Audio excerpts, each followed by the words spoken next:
အခုလှုပ်เสียရှိတဲ့အလုပ်ကိုအခုပဲလှုပ်လိုက်ပါတဲ့ဒီနေ့လှုပ်เสียရှိတဲ့အလုပ်ကိုဒီနေ့ပဲလှုပ်လိုက်ပါဘာကြောင့်လဲဆိုတော့မနေ့ပြန်ရှင်သန်နေပါမယ်လို့ဘယ်သူမှအာမမခံနိုင်ဘူးတဲ့လောင်ကြီးစားကြီးလုပ်မယ်ငါမနေ့ပြန်မသေးသေးဘူးလို့အဲ့ဒါလို့တော့မပြောနဲ့နော်ဟုတ်လားဒါသိခြင်းလဲသိနိုင်တယ်သိမယ်လို့သူကလည်းကံသိကံမမပြောပါဘူးဟုတ်လားသိခြင်းလဲသိမယ်ရှင်ခြင်းလဲရှင်မယ်ပေါ့အဲ့ဒီမှာတစ်ချက်စဉ်းစားစရာကောင်းတာကသိသွားတဲ့ပုဂ္ဂိုလ်တိုင်းဒီနေ့သိတယ်ဆိုရင်မနေ့လောက်ကသူတို့ငါမနေ့ပြန်သိလိမ့်မယ်လို့သူတို့သိကိုမသိဘူးမသိဘဲနဲ့သိသွားတာသိပြီးတော့သိတဲ့မသာအင်မတန်နဲပါတယ်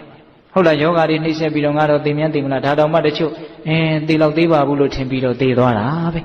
ဟုတ်ရဲ့လားဒါကြောင့်ဒီမှာပြောထားတာမနေ့ပြန်ရှင်နေပါမယ်လို့မနေ့ပြန်နေရပါဦးမယ်လို့ဘယ်သူမှမပြောနိုင်ပါဘူးတဲ့ဘာကြောင့်လဲဆိုတော့သိတရားအကြောင်းတရားတွေအများကြီးပိုင်ဆိုင်ထားတဲ့ဒီခန္ဓာကြီးတနည်းအားဖြင့်မြတ်စွာဘုရားကတော့တင်စားပြီးတော့ပြောတာပေါ့ဗျာလက်နဲ့တွေအများကြီးပိုင်တဲ့သေမင်းနဲ့သေမင်းဆိုတာဘာတုံးဆိုတော့ဒီခန္ဓာကိုယ်ကြီးကိုပြောတာဗျသေမင်းကဒီပြင်နေရာနဲ့ဘဝကနေပေါ်လာပြီးတော့ဂုတ်ချိုးသွားတာမဟုတ်ဘူးလေဟုတ်လားဒါပေမဲ့တင်စားပြောတာလက်နဲ့တွေအများကြီးပိုင်တဲ့သေမင်းနဲ့တို့နဲ့ဘယ်တော့ကြမှာတွေ့ရအောင်လို့ချိန်ထားတာမရှိဘူးတဲ့မြတ်စွာဘုရားကအဲ့ဒါဦးဇင်းတို့နားလည်အောင်ပြောရမယ်သေတရားအကြောင်းတရားတွေအများကြီးကိုရင်ဝယ်ပိုက်ထားတဲ့ဒီခန္ဓာကိုယ်ကြီးဖြစ်နေတဲ့အတွက်ကြောင့်အချိန်မရွေးသိနိုင်တယ်ဟုတ်လားကံစိတ်ဥဒုအာဟာရအကြောင်းတရား၄ပါးဘယ်အကြောင်းပဲချွတ်တဲ့သိနိုင်တာပဲဟုတ်ရဲ့လားသိကြတာကတော့ကံကတဖြည်းဖြည်းနဲ့တောက်ရည်ဦးတွေကရေအမြဲတမ်းတောက်နေတဲ့တောက်ရည်ဦးတွေကရေလို့တစ်ခွက်တောက်လိုက်ရင်တော့တစ်ခွက်စာနဲသွားတာပဲတရက်နေပြီးရင်တော့တရက်စာနဲသွားတာတော့အမှန်ပဲဒါဘယ်လို့မှမငြင်းနိုင်ဘူးမနေ့ပြန်သေးတယ်မသေးဘူးဆိုတဲ့ကိစ္စအသာထား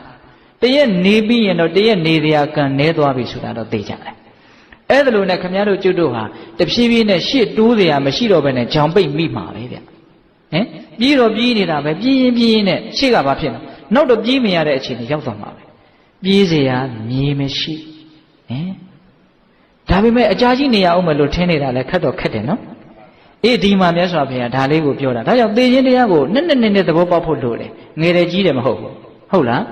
ဒီမှာမြတ်စွာဘုရားကကိလေသာငြိမ်းစေတဲ့အလုတ်တည်တာနဲ့လူသားတွေနဲ့အထိုက်တန်ဆုံး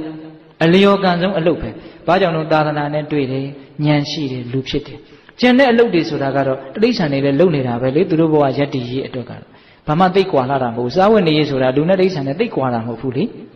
စာဝတ်နေရေးအစင်းမြင့်မြတ်လုံနိုင်ုံမြတ်နဲ့လူဘဝရဲ့တန်ဖိုးနဲ့ထိုက်တန်ပြီလို့ဘယ်လို့မှပြောလို့မရဘူးအထူးသဖြင့်သာသနာနဲ့တွေ့နေတဲ့ဒကာဓမ္မတို့ဦးဇင်းတို့နဲ့ပိုးပြီးတော့ဒီအလုပ်တွေကိုအလုပ်လို့ပြောလို့မထိုက်တန်ဘူးသာသနာနဲ့မတွေ့တဲ့လူတွေဆိုတော့အဲ့ဒီအလုပ်မလုပ်လဲဒီပြင်အလုပ်လုပ်မှာဆိုတော့သူတို့ကိုသိပြီးတော့မဝေဖန်လို့ပါဘူးဟုတ်လားသာသနာနဲ့တွေ့နေတဲ့ဒကာဓမ္မတို့ဦးဇင်းတို့ဒီသားနေရင်ကိလေသာငြိမ်းချောင်းအလုပ်ကိုလှုပ်ချင်းဒီသားနဲ့အကောင်းဆုံးအလုပ်ကျန်တဲ့အလုပ်ဒီအလုပ်လို့ပြောရမှာတောင်ခက်အလုပ်တွေလို့သဘောပေါက်စေခြင်းဒါကြောင့်မြတ်စွာဘုရားကအာတပ္ပံကိလေသာကိုငြိမ်းချေတဲ့အလုပ်အာထုတ်ခြင်းဝရိယဆိုတဲ့အလုပ်ကိုဒီနေ့ပဲလုပ်လိုက်ပါမနေ့ပြန်ရှင်အောင်မယ်သေအောင်မယ်ဆိုမှမသိပါဘူးဘာကြောင့်လဲသေစရာအကြောင်းတရားတွေအများကြီးကိုရှင်ဝယ်ပိုက်ထားလို့စာလို့တိတိကျကျပြောရရင်စစ်တီပေါင်းများစွာပိုင်ဆိုင်တဲ့သင်မင်းနဲ့ချိန်ထားတာမရှိပါဘူးတဲ့ဟုတ်လားအေးဒါလေးနဲ့ပတ်သက်ပြီးတော့ဦးဇင်းတို့ကဘယ်သုတ်တန်လေးကိုတက်တည်ထုတ်ချင်တာလဲဆိုတော့ဦးဇင်းတို့သဂတဝကတန်ရုပ်ပါဠိတော်မှာအာယုသုတ်တန်ဆိုပြီးတော့ဟောထားတာရှိအာယုဆိုတာအသက်အဓိပ္ပာယ်ရတယ်ဒါတော့သိပါလေနော်တခါကြီးတော့ဟုတ်လားအာယုအဲ့ဒီမှာမြတ်စွာဘုရားကယဟန်တော်တွေကိုတရားဟောနေတယ်တဲ့ဇေတဝန်ကျောင်းတော်မှာဘယ်နဲ့ဟောနေသလဲဆိုတော့အပ္ပမိဒံဘိက္ခဝေမနုဿာနံအာယုဘိက္ခဝေจิตသားယဟန်တော်တို့မနုဿာနံလူသားတို့ရဲ့ဣဒံအာယုဟောဒီအသက်ဆိုတာအပ္ပံတကယ်မှနည်းနည်းကလေးလူတွေရဲ့အသက်ဆိုတာလူသားတွေရဲ့အသက်ဆိုတာဘာတဲ့တော့နည်းနည်းလေးတဲ့ဒကာဓမ္မတို့ဦးဇင်းတို့ကအများကြီးလို့ထင်တယ်သုံးမကုံလောက်အောင်ရှေ့မှာအကြာကြီးကြံသေးတယ်လို့ထင်တယ်ဘုရားဘယ်လိုပြောနေတာလဲအသက်ဆိုတာနည်းနည်းလေးတဲ့နော်အပ္ပမိဒံဘိက္ခဝေမနုဿာနံအာယု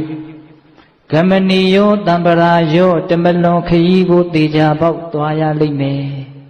ဂမနိယောတံပရာယောတမလွန်ခရီးကိုတေချာပေါက်သွားရမယ်တဲ့ဘာဆက်ပြောတော့ ကတ္တဗံကုတလံစရိတဗံဗြဟ္မစရိယံနတ္ထိဇာတတအမရဏံ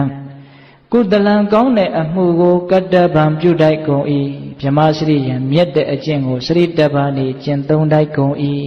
နှစ်ချက်တိုက်တွန်းတယ်နော်အသက်ဆိုတာတူတူလေးနည်းနည်းလေးသေချာပေါက်တမလွန်ခရီးကိုသွားရမယ်ဒါလေးပိုင်းနေတဲ့အချိန်ကလေးမှာနှစ်ချက်တိုက်တွန်းတယ်ကောင်းမှုကိုပြုပါမြတ်သောအကျင့်ကိုကျင့်ပါတဲ့ပိဋကပြောကြည့်စမ်းပါဗျာကောင်းမှုကိုပြုပါမြတ်သောအကျင့်ကိုကျင့်ပါဘာကြောင့်ကောင်းမှုကိုပြုပါလို့တလုံးနဲ့မပြောရသလဲဘာကြောင့်မြတ်သောအကျင့်ကိုကျင့်ပါလို့ဒီတစ်ခုတည်းမပြောရသလဲဒါမစဉ်းစားသင့်ဘူးလားစဉ်းစားသင့်တယ်ကောင်းမှုကြတော့တန်တရားတွေနဲ့ချီးပြီးတော့နေရအောင်ပါလေဒါနတွေသီလတွေဘာဝနာတွေပြုမြတ်သောအကျင့်လည်းကျင့်ဝိပဿနာတရားတွေကျင့်နော်နှစ်မျိုးပြောတာနော်ပြည့်စုံအောင်ပြောတာနော်ကတ္တဗံကုတလံကောင်းမှုကိုကတ္တဗံပြုတိုက်ကုန်၏ဗြဟ္မစရိယမြတ်တဲ့အကျင့်ကိုစရိတဗံနေကျင့်သုံးတိုက်ကုန်၏နတ္ထိဇာတတအမရဏံဇာတတမွေးဖွားလာသောတတ္တဝါအားအမရဏံမသေးဘူးဆိုတာနတ္ထိမရှိနိုင်ဘူးမွေးဖွားလာတဲ့တတ္တဝါမသေးဘူးဆိုတာဘယ်နည်းနဲ့မှမဖြစ်နိုင်ဘူးတဲ့သေချာပေါက်သိမှာပဲတဲ့အင်မတန်ရိုးတဲ့တရားပါတခါကြီးများဟုတ်လားမွေးဖွားလာတဲ့တတ္တဝါသေချာပေါက်သိမယ်တဲ့ဘာဆက်ပြောတော့ဆိုတော့မြတ်စွာဘုရားကရုဏာကြီးကြောင်းအင်မတန်ပေါ်လွင်တယ်ယောဘိခဝေရှိရန်ဇိရတိသောဝတ္တတတအပံဝါဘိညောဘလောက်ဖိတ်အသက်ရှိပါတယ်ပြောတဲ့ချစ်သားတို့အလွန်ဆုံးနေရာမှာတရားပိုနေနေပေါ်တဲ့မြတ်စွာဘုရား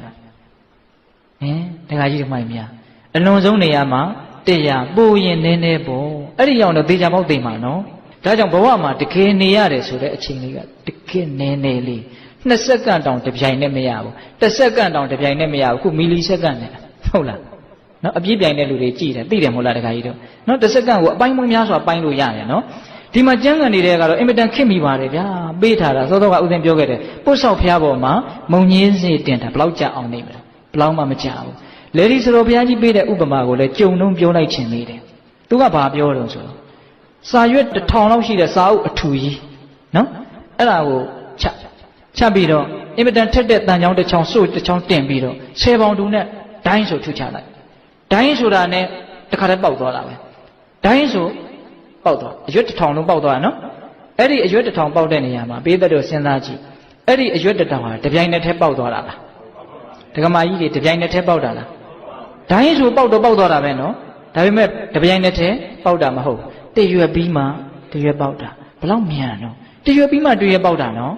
မြင်တယ်တော့ဒါညံအလုပ်ဒါကိုတက်တည်ပြတယ်မလို့ဘူးညံကတက်တည်ပဲတကယ်တမ်းကတော့ဟုတ်လားဒါပေမဲ့ဘယ်လိုလေးပြီးသွားလဲဆိုအခုခေတ်ကတော့ပစ္စည်းတွေကသိပ်ပြီးတော့စမ်းကြယ်တော့ဟိုဗီဒီယိုအောက်ဆက်မျိုးတွေနဲ့စနိုးလေးနဲ့ရောက်ကြည့်ရင်ဒါသိတာပဲဟုတ်လားအဲ့လိုပဲကိုယ့်ရဲ့ယုံနံကိုလည်းပဲအဲ့လိုအနှေးကလေးနဲ့တစ်ခါတလေကြည့်ကြည့်ပေါ့ဟုတ်လားတစ်ခါတလေအမြန်နဲ့ကြည့်ရင်လည်းကြည့်ပေါ့ဘဝ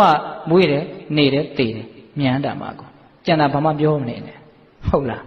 အဲ့ဒီတော့ဘဝမှာတကယ်နေရတဲ့အချိန်ဟာတကယ်နေနေလေးအဲ့ဒီနေရတဲ့အချိန်လေးကိုသဘောပေါက်ဖို့လိုတယ်ခုနေရတဲ့အချိန်ကိုမျက်ွယ်ပြုတ်ပြီးတော့နေခဲ့ပြီးသားမရှိတော့တာနဲ့အချိန်ကုန်တယ်မနေရသေးမရှိသေးတာနဲ့အချိန်ကုန်တယ်ဘယ်လောက်လွဲတယ်